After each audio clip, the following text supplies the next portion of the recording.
Hello, dito sa section 6 ng Fall of Man, the title is The Reason God Did Not Intervene in the Fall of the First Human Ancestors.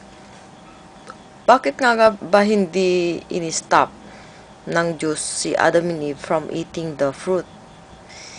Alam naman natin na God is an all-knowing God and an omnipotent God, all-powerful God. Bakit hindi niya sila sinabihan na wag niyong kainin yan, ganon, noong when they were about to commit the fall, to prevent them from committing this kind of sinful world, from creating this kind of sinful world.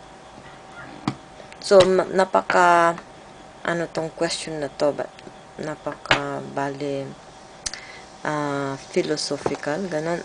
Dahil, marami naman nakakaalam na ang Diyos ay powerful, pero bakit parang siyang powerless at mas magaling pa si Satan kasi sa kanya?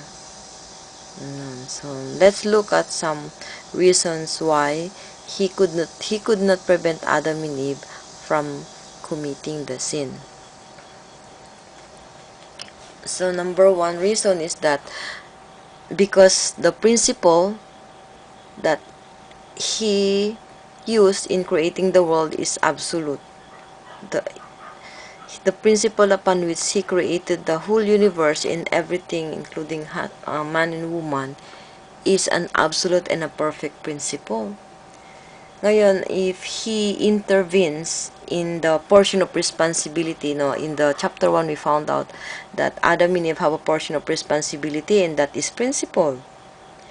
That Adam and Eve are supposed to become perfect. Adam and Eve are supposed to inherit the love of God and the nature of God by fulfilling their portion of responsibility willingly, na walang nagpo-force sa kanila, by themselves, to believe in the words of God, do not eat the fruit, to believe in the commandment of God, do not eat the fruit, and having faith that it's true, and believing in God and having faith in God. So yun ang responsibility ng Adam and Eve. And that responsibility is principle.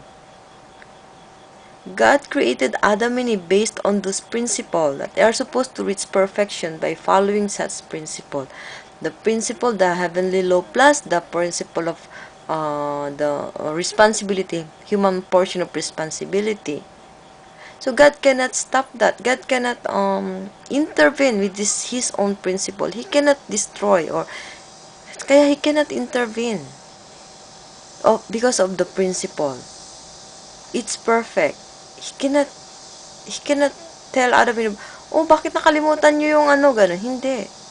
Because it's the principle for Adam and Eve to do their own portion of responsibility willingly, based on their understanding of God and love, God's love. Okay, so that's one reason why God cannot, God himself has to follow this kind of principle. Hindi niya pwedeng inviolate yung the same principle na ginamit niya. He cannot. Because he is absolute. Cannot change. Cannot. Okay, number 2 is for God alone to be the creator. If God intervenes according to the principle of creation in chapter 1, God can directly relate only with the fruits of the principle. Meaning, like for example, Adam and Eve, God can relate directly with Adam and Eve upon reaching their perfection. But during their immaturity, God cannot relate to them directly. So, similarly, in terms of this sin, God cannot relate with any sinful act. He cannot say, that is sinful act. No. Of course, he knows it's sin, but he cannot intervene. He cannot, because in the principle, he can only directly intervene with the fruits of the principle. pag nandoon na sila sa level na yon, then God can intervene and have a direct relationship with them. So, if He intervenes, then it it's the same as making that evil act as God's creation. So, that God alone can be the creator. Because kung ni-recognize niya yon, then God is making it a part of His creation, which is not created by Him, but is created by Satan.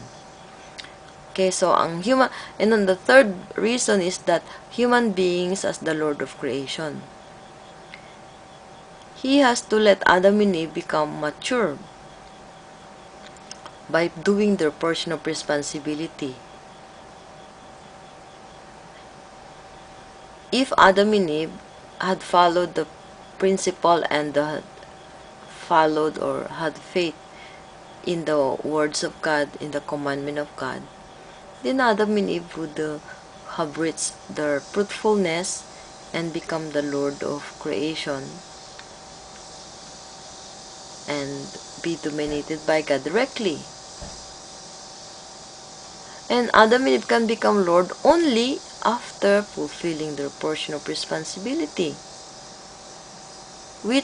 upon which God cannot intervene. Hindi niya pwedeng gawin yung responsibility ni Adam and Eve para sa kanila para maging Lord of creation sila. Hindi. Hindi po ganon ang principle upon which we were created. The principle is that we will have to do our portion of responsibility in order for us to reach our fruitfulness and become Lord of creation. If God intervenes, then we will be disqualified to become the Lord of creation. So God cannot intervene because He wanted to make human beings as the Lord of creation. So that must be very, very difficult for God, seeing His children doing this this illicit relationship, but God cannot violate His own principle, cannot intervene. So this makes God really pitiful God. In the Bible, sabi niya nga, I regret that I created man. I think that is in Genesis 6:6. Nagregret pa nga dahil what did man brought to God? What did man do for God? Man and Lucifer and all the creation just give pain to God. Imagine, ang ganda-ganda ng plano niya para sa buong mundo. Ang ganda-ganda ng plano niya para sa atin. But everything was destroyed because of this. And He cannot, hindi niya pwedeng gawin yung responsibility ng mga anak niya. Maski powerful siya, alam niya, all-knowing siya. He cannot do that. In order for man to be responsible people, to be responsible lords, they have to do the portion of responsibility, overcome all those mga temptations ni Lucifer by using the commandment of God and be victorious sons and daughters of God and become Lord of creation. Yun ang plano ng Diyos para sa kanila, but He could not. So this is the reason. So we may think, bakit naman ng Diyos hindi man lang niya ini-stop ganon? No, because the principle is absolute. God cannot change those principles which are absolute and perfect. So God has to wait for the voluntary return of His children to Him. So, hindi tayo pinipilit ng Diyos. He wanted us to voluntarily go back to Him and overcome all kinds of temptations until we reach the point where God can claim us as His children and relate to us directly. Thank you. See you next video.